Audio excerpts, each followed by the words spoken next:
Hello good morning students. देखो, अपने plant physiology लगभग पढ़ लिया है। इसका लास्ट चैप्टर है आज मिनरल न्यूट्रिशन। अपन आज ये पढ़ते हैं मिनरल न्यूट्रिशन।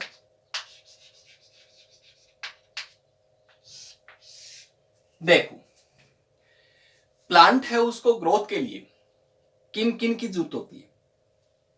वाटर की रिक्वायरमेंट होती है, वो अपन ने पढ़ लिया था ट्रांसपोर्ट इन प्लांट्स में कि वाटर कैसे एब्जॉर्ब होगा और कैसे वो काम करेगा अंदर जाके। उसके बाद प्लांट ग्रोथ रेगुलेटर्स की रिक्वायरमेंट होती है, वो अपन ने पढ़ लिया, प्लांट हार्मोन पढ़ा था उसमें। और मिनरल्स की रिक्वायरमेंट होती है, वो अपन यहां पढ़ेंगे। तो प्लांट है, इन सभी को यानी वाटर है, मिनरल है, प्लांट हार्मोन है, वो तो खैर प्लांट में खुद में बनते हैं। तो प्लांट इन मिनरल्स को लेता कहां से है, कहां से एब्जॉर्ब करता है। अपन देखेंगे तो अपन को एक रिजल्ट मिलेगा इसका कि प्लांट इन मिनरल्स को सॉइल से ही एब्जॉर्ब करता है। कहां से? सॉइल से। तो सॉइल की जरूरत क्यों है प्लांट को? अपन एक बात देखें कि प्लांट है वो सॉइल में उग रहा है, तो सॉइल की जरूरत कहां है उसको? एक तो सॉइल में मिनरल्स हैं, उनका एब्जॉर्प्शन करे इसलिए सॉइल की जरूरत है। दूसरा, सॉइल में वाटर है, वाटर भी सॉइल से एब्जॉर्ब करेगा इसलिए जरूरत है। बाकी जरूरत कहां हुई? चलो ये बात एक अलग है कि सॉइल के अंदर है वो रूट चली जाएंगी और वो प्लांट है वहां पर स्टेब्लिश हो जाएगा।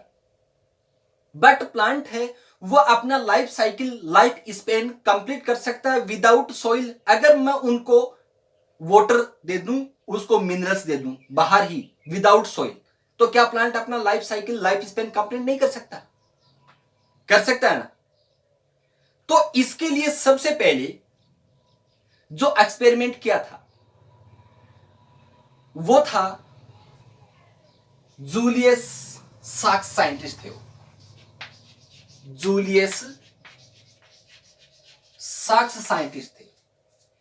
जूलियस साक्स साइंटिस्ट थे, उन्होंने कल्चर मीडियम बनाया, सेंडलेस कल्चर मीडियम।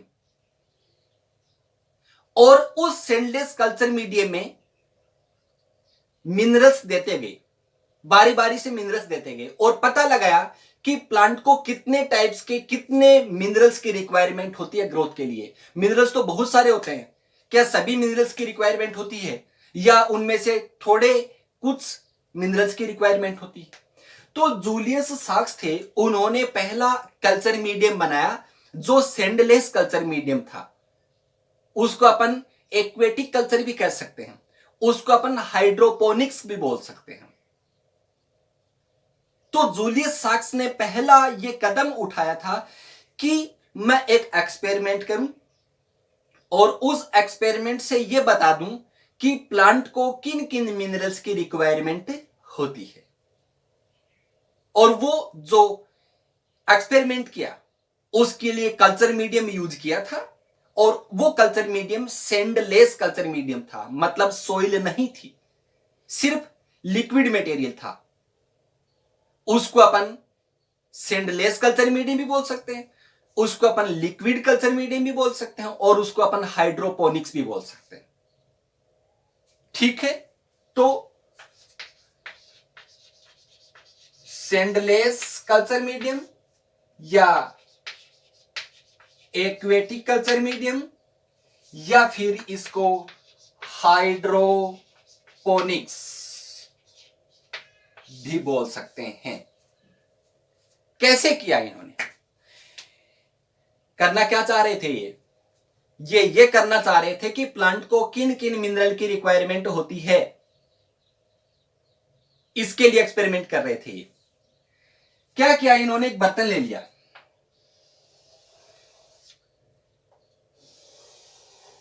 ये एक बर्तन था। इस बर्तन में क्या भर लिया? पानी भर लिया। क्या ले लिया इसमें? H2O। ताकि पानी प्लांट को यहीं से मिलता रहे। ठीक है, अब इसमें एक प्लांट लगा दिया, प्लांट रख दिया इसमें,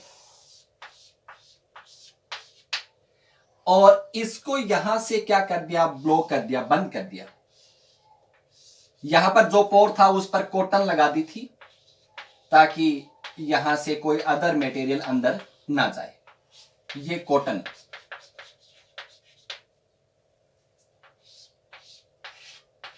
ये प्लांट हो गया।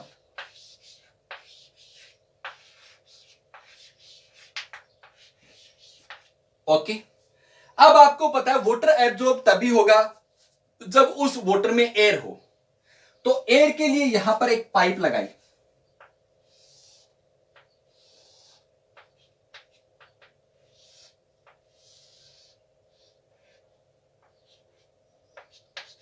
एयर के लिए यहां पर एक पाइप लगा दी। अब इसमें वाटर है सिर्फ, ना तो मिनरल्स हैं और ना ही इसमें सोइल है, सैंड है। अब क्या किया, इसमें एक फन्नल सेट की। ये फन्नल है, ये फन्नल सेट कर दी इसके अंदर, और इस फन्नल के थ्रू इसको एक एलिमेंट दिया, एक एलिमेंट दे दिया। उस एलिमेंट से इस प्लांट के कैरेक्टर में क्या चेंजमेंट आया, इसकी ग्रोथ पर क्या इफेक्ट पड़ा, जो भी इफेक्ट पड़ा है वो फंक्शन किसका हुआ, इसने जो एलिमेंट दिया है उसका, या इसमें कई एलिमेंट देने के बाद एक एलिमेंट को निकाल लिया, उस एलिमेंट को निकालने से इसकी ग्रोथ पर क्या इफेक्ट पड़ा, या इसके कैरेक्टर में क्या चेंजमेंट आया, जो चेंजमेंट आया वो किसका होगा, जो एलिमेंट निकाला है उसका।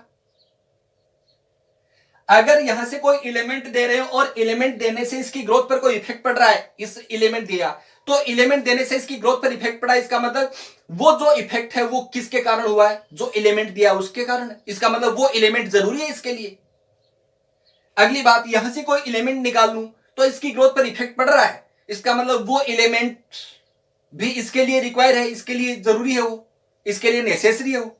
अगर मैं यहां पर कोई एलिमेंट और डाल दूं और उस एलिमेंट के कारण इस प्लांट की ग्रोथ पर कोई इफेक्ट ही नहीं पड़ रहा, या एक एलिमेंट को निकाल लिया, निकालने के बाद इसकी ग्रोथ पर कोई इफेक्ट ही नहीं पड़ा, इसका मतलब उस एलिमेंट की कोई जरूरत नहीं है, वो एलिमेंट इस प्लांट के लिए नेसेसरी नहीं है। इस प्रकार इन्होंने, साक्स ने बारी बारी से एलिमेंट देकर यह पता लगा लिया कि प्लांट है उसके लिए टोटल कितने एलिमेंट, कितने मिनरल्स हैं उनकी रिक्वायरमेंट होती है, कितने मिनरल्स हैं वो नेसेसरी होते हैं, इस एक्सपेरिमेंट से। और साक्स ने बताया कि प्लांट के लिए टोटल 17 जो एलिमेंट्स हैं वो रिक्वायर होते हैं, उनकी नेसेसरी होती है, उनकी नीड होती है। जो लास्ट था 17 था वो निकल था। ठीक है, चलो, साक्स ने इस एक्सपेरिमेंट से बता दिया कि प्लांट है उसको इन इन एलिमेंट की, इन इन मिनरल की नीड है। अब प्लांट को इन मिनरल्स की नीड है, नेसेसरी है, रिक्वायरमेंट है। आपके पास क्या पैरामीटर्स हैं कि आप उन पैरामीटर से यह कह सकते हो कि प्लांट को इन मिनरल्स की रिक्वायरमेंट है, इन मिनरल्स की नीड है प्लांट को। ऐसे क्या पैरामीटर्स हैं? कुछ पैरामीटर्स होने चाहिए कि उसके बेस पर अपन यह कह सकते हैं कि प्लांट को इन मिनरल की, इन एलिमेंट की रिक्वायरमेंट है, या वास्तव में प्लांट को मिनरल्स की रिक्वायरमेंट है, मिनरल की नीड है। तो अब अपन का जो टॉपिक आ रहा है वो है parameters for necessity of elements. Parameters for necessity of elements. ठीक है, सबसे पहले देखो, सपोज करो एक एलिमेंट है, उस एलिमेंट के बिना प्लांट अपनी ग्रोथ नहीं कर सकता, प्लांट रिप्रोडक्शन नहीं कर सकता, प्लांट अपना लाइफ साइकिल वो कंप्लीट नहीं कर सकता, लाइफ स्पेन कंप्लीट नहीं कर सकता। तो इसका मतलब ये कह सकते हैं कि वो एलिमेंट है वो प्लांट को जरूर चाहिए। तो पहला पैरामीटर तो क्या हो गया कि प्लांट की ग्रोथ में, रिप्रोडक्शन में, लाइफ साइकिल में वो एलिमेंट रोल प्ले करना चाहिए। पैरामीटर नंबर फर्स्ट, वो एलिमेंट प्लांट की ग्रोथ, रिप्रोडक्शन में रोल प्ले करना चाहिए। उस एलिमेंट के बिना प्लांट अपना लाइफ साइकिल कंप्लीट ना कर पाए, तब अपन मानते हैं कि वो एलिमेंट प्लांट के लिए नेसेसरी है। ठीक। दूसरी बात, सपोज करो यहां पर मैंने एक एलिमेंट दिया, इस एलिमेंट से इसकी ग्रोथ है वो ज्यादा हो गई, ग्रोथ बढ़ गई इस प्लांट की। इस एलिमेंट को अब निकाल दूं मैं और दूसरा एलिमेंट दे दूं, और दूसरा एलिमेंट देने से ग्रोथ है वो प्रॉपर हो रही है। इसका मतलब इस दूसरे एलिमेंट ने पहले एलिमेंट को क्या कर दिया, रिप्लेस कर दिया। तो फिर पहले जो एलिमेंट है उसका इंपॉर्टेंस कुछ नहीं रहेगा। भाई मेरा इंपॉर्टेंस तभी तो है जब कोई दूसरा मुझे रिप्लेस नहीं कर पाए। अगर दूसरा मुझे रिप्लेस कर दे तो मेरा इंपॉर्टेंस क्या है, कोई मतलब नहीं। तो सेकंड पैरामीटर यह है कि कोई भी एलिमेंट है उसको किसी दूसरे एलिमेंट है उससे रिप्लेस ना किया जा सके। मतलब उस एलिमेंट के द्वारा किया गया फंक्शन है वो फंक्शन कोई दूसरा एलिमेंट ना कर दे। समझ में आ गई बात। Parameter number second. अब पैरामीटर नंबर थर्ड, कि वो एलिमेंट प्लांट में जितनी भी मेटाबॉलिक प्रोसेस होती हैं सभी में पार्टिसिपेट करना चाहिए। जितनी भी मेटाबॉलिक प्रोसेस होती हैं उनमें पार्टिसिपेट करना चाहिए, डायरेक्टली इनडायरेक्टली बने। तो ये तीन पैरामीटर के बेस पर अपन कह सकते हैं कि कोई एलिमेंट या कौन सा एलिमेंट है वो प्लांट के लिए नेसेसरी है या प्लांट को उस एलिमेंट की नीड है। नंबर फर्स्ट, उस एलिमेंट के बिना प्लांट है वो ग्रोथ और रिप्रोडक्शन ना कर सके और अपना लाइफ साइकिल भी कंप्लीट ना कर सके। नंबर सेकंड, कि वो एलिमेंट है उसका रिप्लेसमेंट किसी दूसरे एलिमेंट से ना हो सके। मतलब उसके जो फंक्शन है उसकी जो क्षतिपूर्ति है वो कोई दूसरा एलिमेंट फुलफिल ना कर सके। थर्ड, वो प्लांट की मेटाबॉलिक प्रोसेस है उसमें डायरेक्टली पार्टिसिपेट करना चाहिए। तीन पैरामीटर हो गए। क्लियर। देखो इसके बाद अपन बात करें कि प्लांट को टोटल कितने एलिमेंट की नीड है। 17 बताया मैंने। अब 17 जो एलिमेंट्स हैं उन सभी के फंक्शंस तो सेम नहीं होंगे। क्या सभी 17 एलिमेंट्स हैं उनके फंक्शन सेम होंगे? नहीं होंगे। अलग अलग एलिमेंट के फंक्शन है वो क्या होंगे, अलग अलग होंगे। तो मैं फंक्शंस के बेस पर इन एलिमेंट्स को कितने पार्ट में डिवाइड कर सकूं। तो अब इन एलिमेंट्स है उनका अपन क्या करते हैं, क्लासिफिकेशन करते हैं on the basis of their functions. देखो types of elements on the basis of their functions. चलो types of elements on the basis of elements.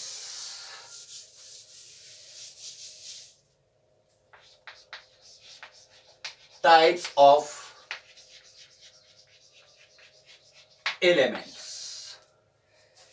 Duster एक सेकेंड, डस्टर देना भाई।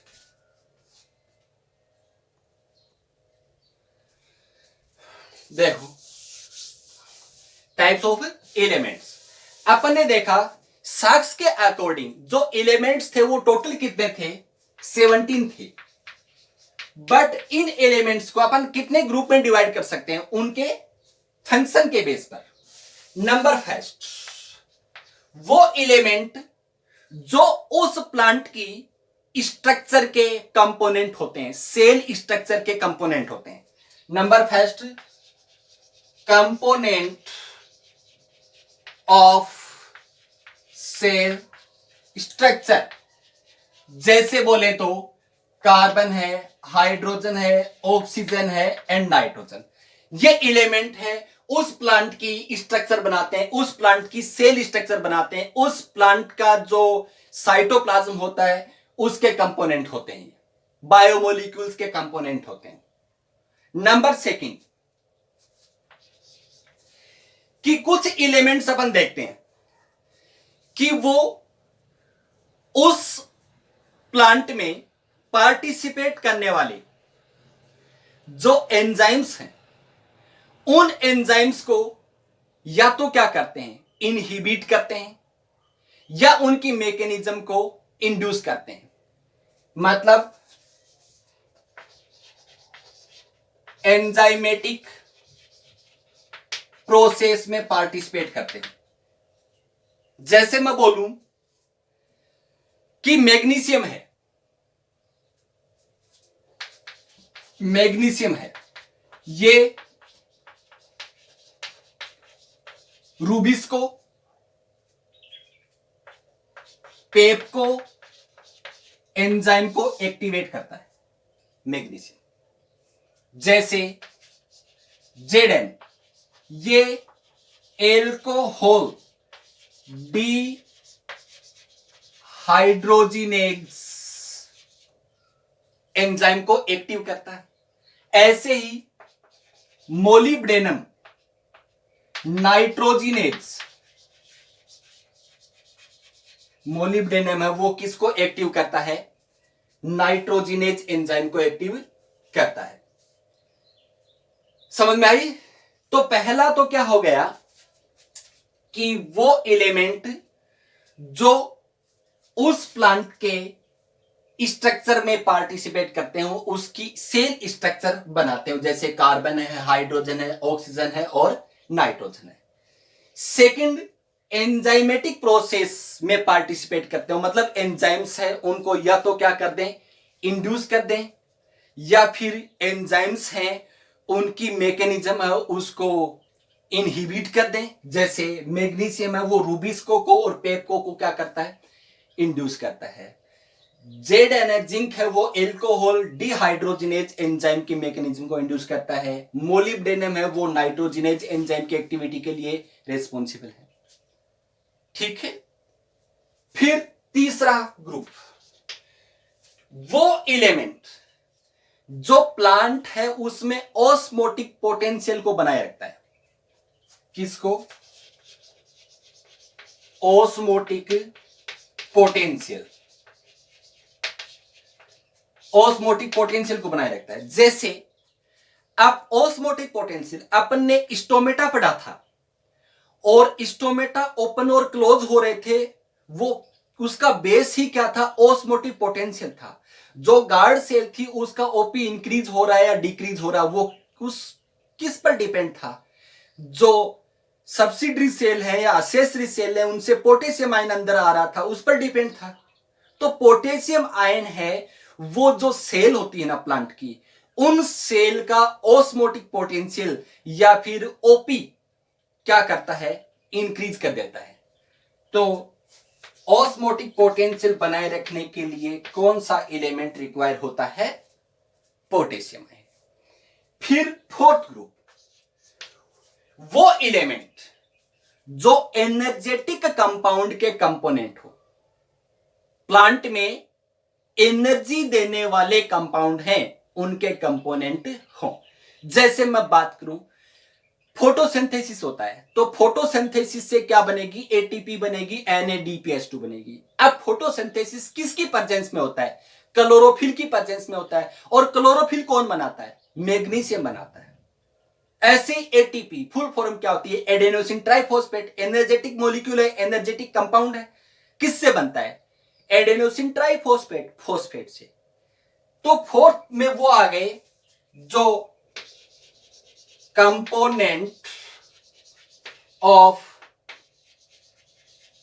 Energy compound. जैसे मैग्नीशियम किस में होता है? क्लोरोफिल में। जैसे फॉस्फोरस किस में होता है? एटीपी में। तो जितने भी एलिमेंट्स हैं प्लांट के लिए, उन एलिमेंट्स को अपन उनके फंक्शंस के बेस पर 4 ग्रुप में डिवाइड कर सकते हैं, आपके सामने लिख रखे हैं। नंबर फर्स्ट ग्रुप, वो एलिमेंट जो प्लांट की स्ट्रक्चर, प्लांट सेल की स्ट्रक्चर बनाते हैं, प्लांट सेल के कंपोनेंट होते हैं, like carbon, hydrogen, oxygen and nitrogen.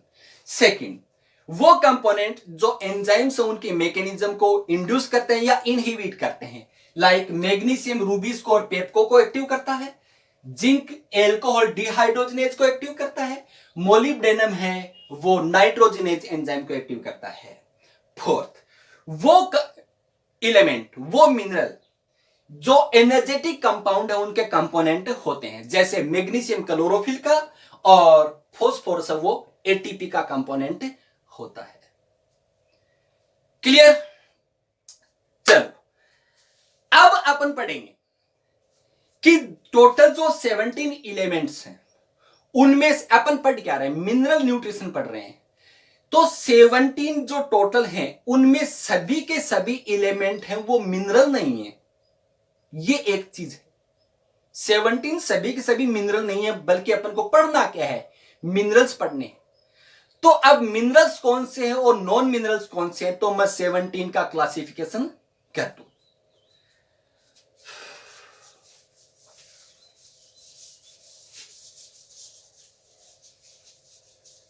Mineral nutrients total कितने? 17। अब इसका मैं चार्ट बनाऊंगा और उस चार्ट में सभी के सभी 17 फिल कर रहा हूं। Mineral nutrient, mineral nutrients total कितने हैं? 17 है। ओके, अब इनको अपन कितने पार्ट में डिवाइड करते हैं? 2 पार्ट में डिवाइड करते हैं। इनमें से कुछ न्यूट्रिएंट्स ऐसे हैं जो मिनरल नहीं है, नॉन मिनरल हैं। कैसे नॉन मिनरल हैं? और कुछ क्या है? मिनरल हैं। तो मैं सबसे पहले क्या लिख दूं? Non mineral, non mineral. और दूसरे कौन से? Mineral, minerals. इन 17 में से 3 एलिमेंट ऐसे हैं जो नॉन मिनरल हैं, कार्बन, हाइड्रोजन एंड ऑक्सीजन। ये 3 एलिमेंट ऐसे हैं जो नॉन मिनरल हैं। तो बाकी कितने बच गए? 14 बच गए। वो क्या होते हैं? मिनरल्स होते हैं। 14 है वो क्या हो गए? मिनरल्स हैं। अब इनमें से कि कौन से एलिमेंट हैं जो प्लांट को ज्यादा अमाउंट में चाहिए और कौन से एलिमेंट्स हैं जो प्लांट को स्मॉल अमाउंट में, माइक्रो अमाउंट में चाहिए। ठीक है, देखो अब मिनरल्स को अपन 2 कैटेगरी में डिवाइड कर सकते हैं। एक तो वो मिनरल्स जिनकी रिक्वायरमेंट ज्यादा होती है। अब उसका क्राइटेरिया क्या है? किनको माने कि उनके वो ज्यादा अमाउंट में प्लांट के लिए रिक्वायर होते हैं, प्लांट को उसकी नीड होती है। किन एलिमेंट्स को माने? अगर कोई एलिमेंट है प्लांट के बॉडी में 10 मिलीग्राम या उससे ज्यादा अमाउंट में है, 10 मिलीग्राम, ठीक है, या इससे ज्यादा अमाउंट में है, तो उसको अपन क्या बोलेंगे? Macro nutrient, macro nutrient. और जो जिनकी अमाउंट है प्लांट में 10 से कम है उनको बोलेंगे अपन माइक्रो न्यूट्रिएंट, माइक्रो न्यूट्रिएंट। तो ये अमाउंट के बेस पर हो गया। मैक्रो और माइक्रो, जो 10 से ज्यादा या 10 तो उनको मैक्रो, और 10 से कम तो उनको बोलेंगे अपन माइक्रो न्यूट्रिएंट। 10 मिलीग्राम या उससे ज्यादा, 10 मिलीग्राम या उससे कम, माइक्रो। अब कौन कौन से कितने बच गए थे यहां पर, 3 ये हो गए तो कितने बच गए, 17 बच गए। अब 17 में कितने तो मैक्रो है और कितने माइक्रो है। अब मैक्रो है वो भी दो टाइप के होते हैं, मैक्रो भी दो टाइप के, एक तो primary macro, primary macro nutrient, और एक सेकेंडरी मैक्रो न्यूट्रिएंट। ठीक है, एक तो primary macro nutrient and secondary macro nutrient. अब प्राइमरी मैक्रो न्यूट्रिएंट कौन कौन से हैं, 3 तो ये हैं प्राइमरी मैक्रो न्यूट्रिएंट, और 3 ही कौन है सेकेंडरी मैक्रो न्यूट्रिएंट। अपन एक पीरियोडिक टेबल जब केमिस्ट्री में पढ़ते हैं तो एक सेंटेंस बनाते हैं अपन, इजी हो जाए वो, ना पापा कार मांगू स्कूटर, तो ये 6 फिल हो जाएंगे इससे। ना पापा कार मांगू स्कूटर, ना पापा फॉस्फोरस, पापा पोटेशियम, ना पापा नाइट्रोजन फॉस्फोरस पोटेशियम, ना पापा, यहां पर क्या आ रहा है फॉस्फोरस पोटेशियम का ध्यान रखना, ना पापा कार मांगू स्कूटर। ठीक है, 6 हो गए 6 ये हो गए, 3 ये हो गए, 9। यहां पर कितने हैं 17 है, तो कितने बच गए 8 बच गए। 8 कितने हैं, क्या होंगे वो माइक्रो होंगे, क्या होंगे वो माइक्रो होंगे। देखो माइक्रो कौन कौन से होंगे, इसके लिए boron, boron, molybdenum, manganese, iron, निकल। ठीक है, इसके बाद देखो एक फॉर्मूला, उससे थोड़ा जल्दी याद रह जाएगा, बच्ची मोम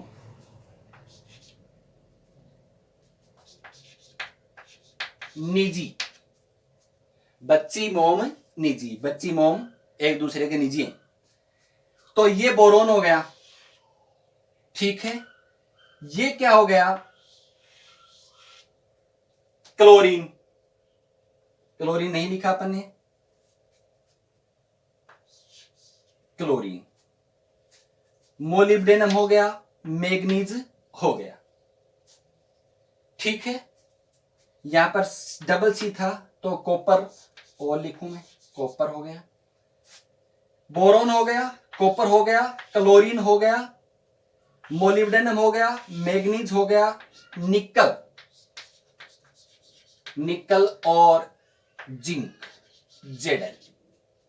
बच्ची मोम निजी, ऐसे अपन इसको मैं लिख दूं, बच्ची मोम निजी। तो बोरोन कॉपर हो गया, क्लोरीन हो गया, मोलिब्डेनम हो गया, मैग्नीज हो गया, निकल हो गया और जिंक हो गया। 1 2 3 4 5 6 7 8 9 10 11 12 13 14 15 16 17 18 18 हो गए। Sorry sorry sorry sorry sorry sorry sorry sorry sorry sorry sorry sorry ज्यादा हो गए ना। एक बोरोन हो गया, मोलिब्डेनम, आयरन, निकल, क्लोरीन हो गया, कॉपर हो गया, निकल हो गया, जिंक हो गया, मैग्नीज हो गया और मोलिब्डेनम हो गया। चलो ठीक है, इतने आएंगे, फिर 18 होंगे।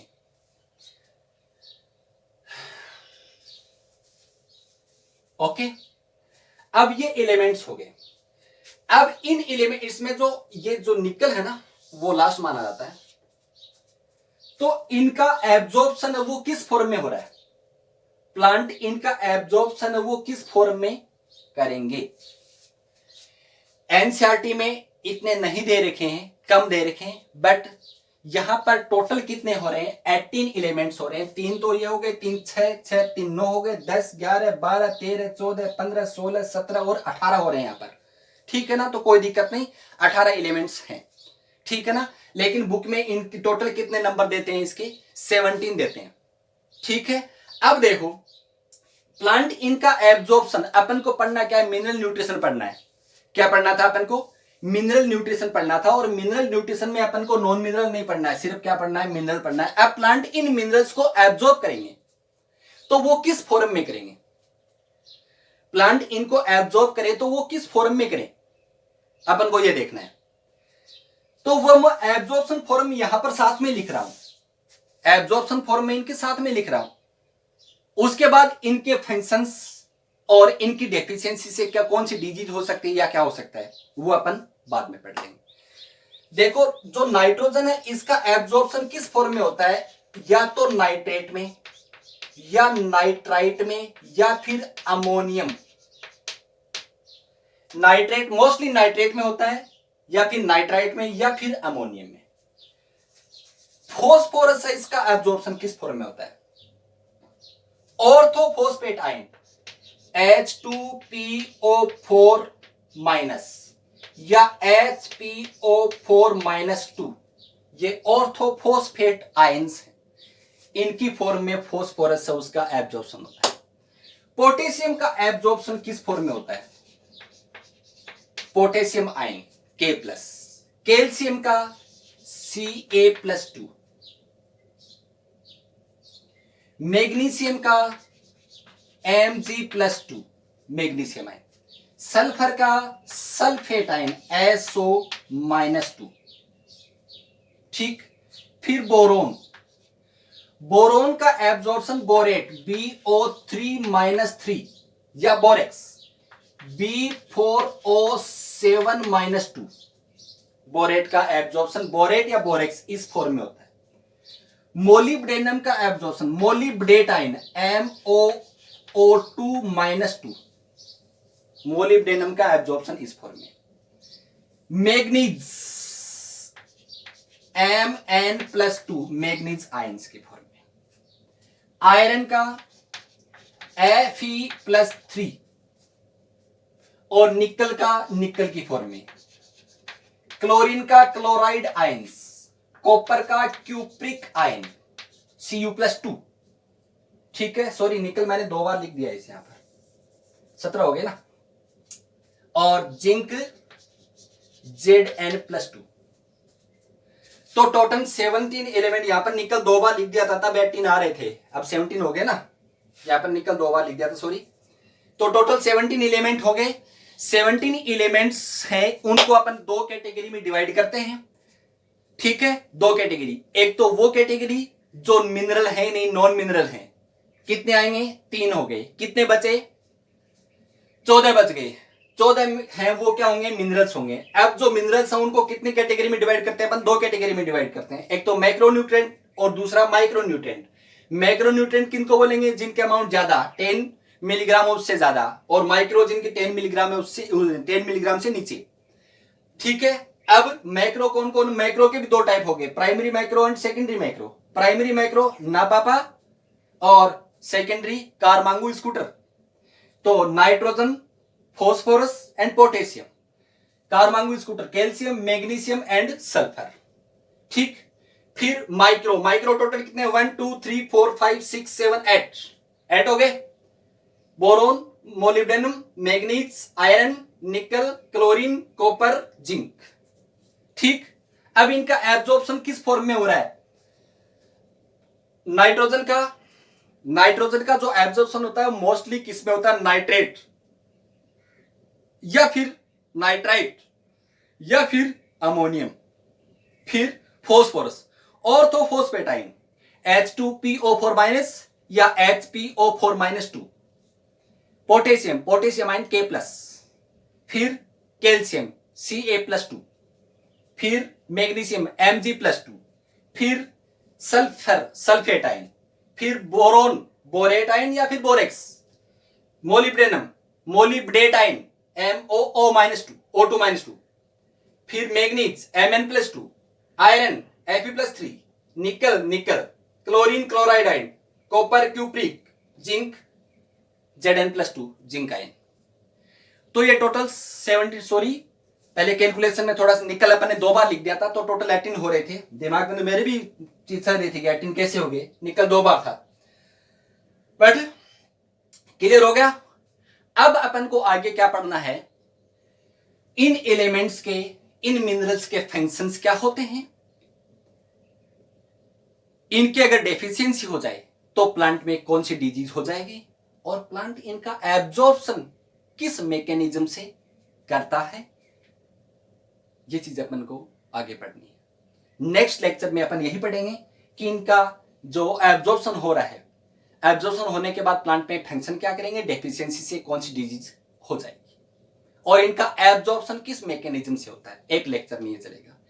एक लेक्चर अपन का होगा नाइट्रोजन साइकिल, वो भी इसी चैप्टर में है कि नाइट्रोजन साइकिल क्या होता है, कैसे कंप्लीट होता है। ठीक है।